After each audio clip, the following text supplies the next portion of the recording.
Alright, we have to talk about the Miami Hurricanes. Even though it's just one game, 1 week, I honestly believe they should now be the favorites to win the ACC. Because as of right now, it looks like they have the best QB in the conference. And yes, that could change, but we're talking about right now. And right now, if you are a Miami Hurricanes fan, you should be very excited. Because the one thing every team needs is a guy. And you have a guy in Cam Ward who can emerge as the next, should I say, Bo Nix, Michael Penix Jr., Jordan Travis, and I am here for it. And when I say that, I'm talking about a guy who was probably going to be a 3rd or 4th round pick. I know Jordan Travis ended up going later in rounds, but he could potentially have been a higher draft pick if not for injury. Michael Penix Jr. and Bo Nix both excelled and their draft stock skyrocketed because of this. And I believe Cam Ward can do the same. I say this because this is Cam Ward's 5th season. He's been playing in college for a good minute now, and I believe that he has everything that he needs, plus the experience to exceed at a high level right now. So let's look. In 2020, as a freshman, he threw for 2,260 yards, 24 touchdowns with just 4 interceptions at UIA. The following year, he would take his game to another level, throwing for 4,648 yards, 47 touchdowns, and 10 interceptions. And it was at this time he realized he needed a step up in competition. He would then transfer to Washington State for the next 2 years, where he would excel just like he did at UIA. In his first year there, he had 3,231 passing yards, 23 touchdowns, and 9 interceptions. A step up in competition probably contributed to the decrease in passing yards, but if we take another look, he had less attempts. In his last year at UIA, he had 590 pass attempts. And his first year at Washington State, he had 497 attempts. In his last year at Washington State, he had 3,735 passing yards, 25 touchdowns, and 7 interceptions, which shows me that he knows how to adapt, he can adapt, and get better each and every single year. And he proved it time and time again while he was at college. He got better every single year at UIA, and he got better every single year at Washington State. And now we fast forward, he's with the Miami Hurricanes. He is a guy that can move. He can throw on the run. He can throw off one leg. He can throw sidearm. The only question that he has to answer is, as the stakes get higher and higher, will he be able to keep up with the competition and compete at a high level like he has already been doing? So basically, can he do this on the bigger stages? And I believe that he can do it. In his latest game against Florida, I saw some crazy flashes of greatness, passing it off 1 foot, sidearm, in between defenders. A very impressive debut if you ask me. Over 300 yards and 3 TDs. And I know a lot of people are going to say, well, it's just Florida. Florida isn't that good. Well, I say, look, I don't think Florida has a talent problem. I think they have a coaching problem, but that's a conversation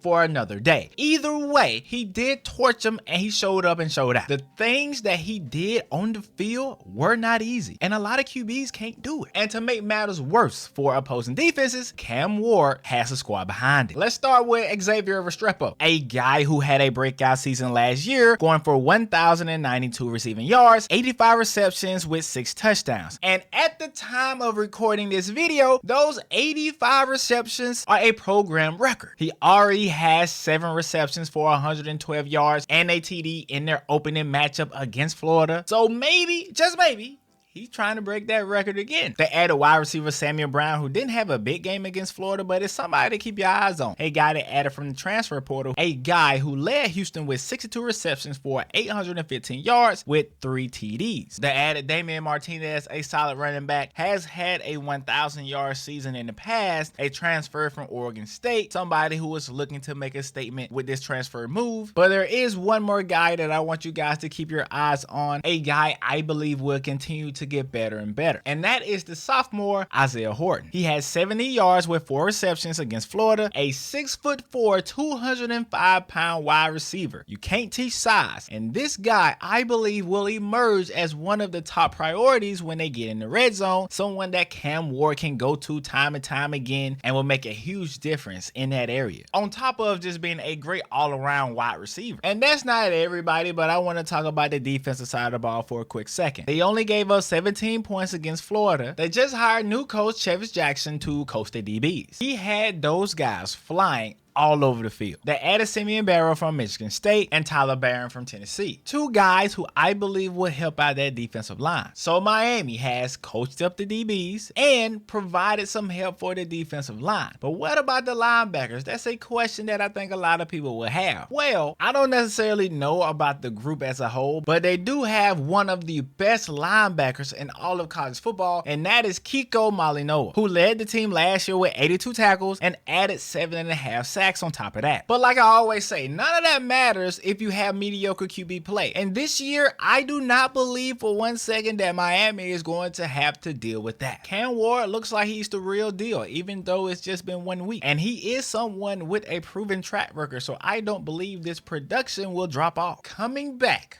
to play another year is, I shouldn't even say potentially, it's going to be the best decision that this young man has made. And this was just the right time for Mario Cristobal, because he is a guy who is honestly coaching for his job right now. But that no longer seems like it's going to be the case, because he finally has a QB who can get the job done. And there's no reason why this Miami team shouldn't make the 12-team playoffs, especially if they take care of business the way that I believe they can. But the main thing is you have to remain focused, especially now that a lot of hype is going your way. And that's the one concern that I have for a team, because you cannot get too focused at looking deep down the schedule, trying to look at teams that you may have a problem with, you may not have a problem with, and then you do not handle what's right in front of you on a week-to-week basis. But that's why you have guys like me, a YouTuber who can do it for you. Let's take a look at this schedule. You have Florida A&M, a game you should win. Ball State, South Florida. You should be Virginia Tech. They just lost to the good old SEC baseball playing team in Vanderbilt. You got Cal here, a team that I'm not exactly sure about right now, but you should beat them. Louisville is always a question mark, but you should honestly beat them.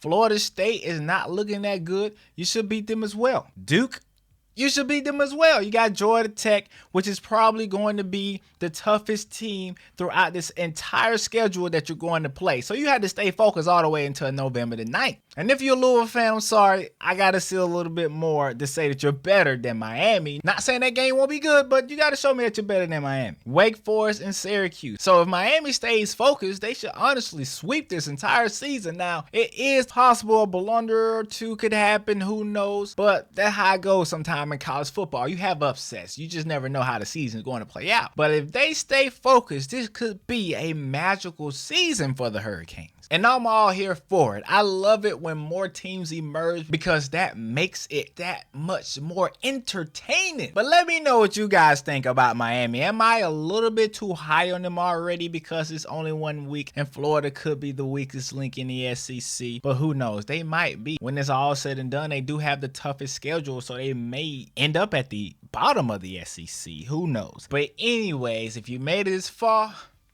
much respect.